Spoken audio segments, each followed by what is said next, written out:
Here we have a given reaction, and it says using the graph below, calculate the rate constant in seconds to the -1 for this reaction at 100 degrees Celsius. And this problem has a couple parts to it. Let's see what we got here. So this is a plot of the natural logarithm of k, which is the rate constant, versus 1/2. This is what's known as an Arrhenius plot.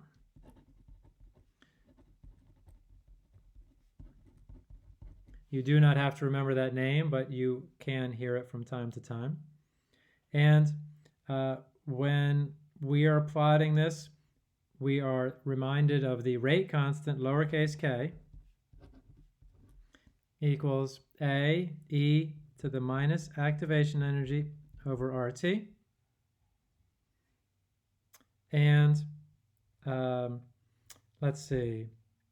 And so what we did in the lecture outlines was we linearized this equation. When we did that, we took the natural logarithm of both sides, or natural logarithm of the whole equation. We got that ln of the rate constant equals the natural logarithm of A plus, well, natural logarithm and E cancel each other out, plus minus EA over R times 1/T. And what that means is y equals B plus mx.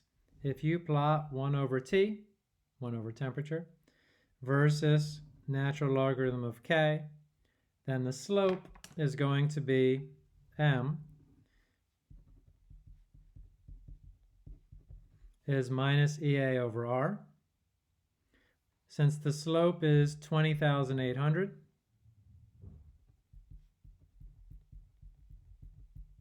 and that's minus, it equals minus EA over R. And let's see, let's figure that out first. So EA is going to equal 20,800 times R. R is going to be 8.314.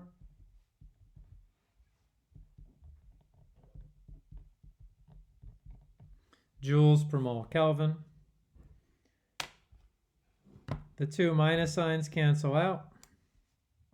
We get 2,800 times 8.314.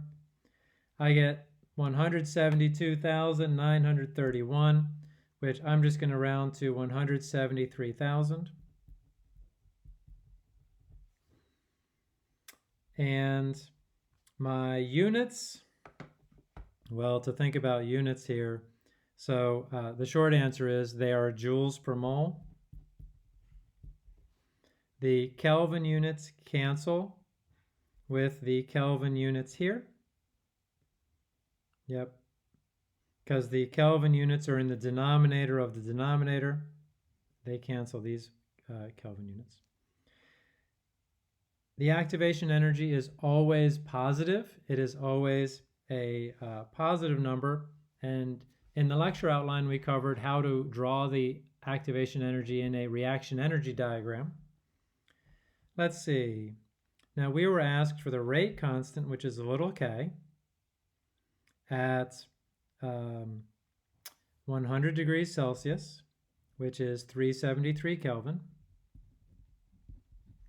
And let's see. Well, there are a couple of approaches here. We could take x, which is 1/T, and we know what our temperature is. Then that will be equal to, we solve for y, and y will be equal to the natural logarithm of k, in which case it will turn out we did not need our activation energy to solve this problem. We have EA. We can find A, and then we have everything in this equation, and we can then solve for k. Either of these methods work, and when you're in a course teaching engineers, use whichever method appeals most to you, whichever method you find as simplest. Let's see what happens here. So now let's solve for A. So ln of A equals the 26.13. Exponentiate each side, so e to the 26.13. I have my e to the x button. If I hit shift, I get A equals 2.23 times 10 to the 11. And then I can go ahead and plug in my temperature, my activation energy, and my A. And, oops, I'm sorry, I went off screen there. Let's go ahead and plug that in. So K equals 2.23 times 10 to the 11th, e to the minus 173,000 over R, which is 8.314, times 373 Kelvin.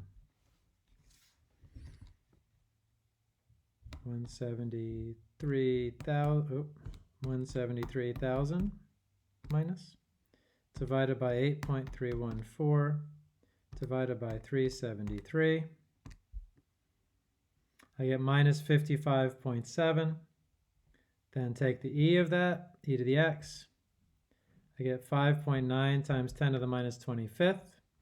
Then I multiply that times the 2.23, exponent 11 positive, and I get 1.32 times 10 to the minus 13.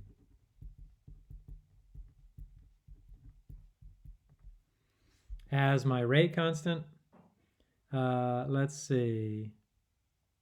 It says the units are in seconds to the minus 1, way up in the problem here. And so, not that we would enter the units in.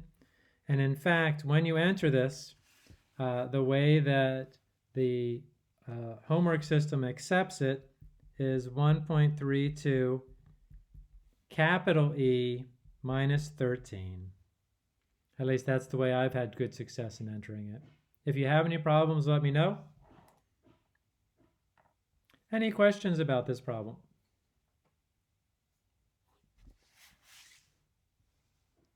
If I remember correctly, there's a bunch of problems with similar plots and different temperatures for you to solve in there.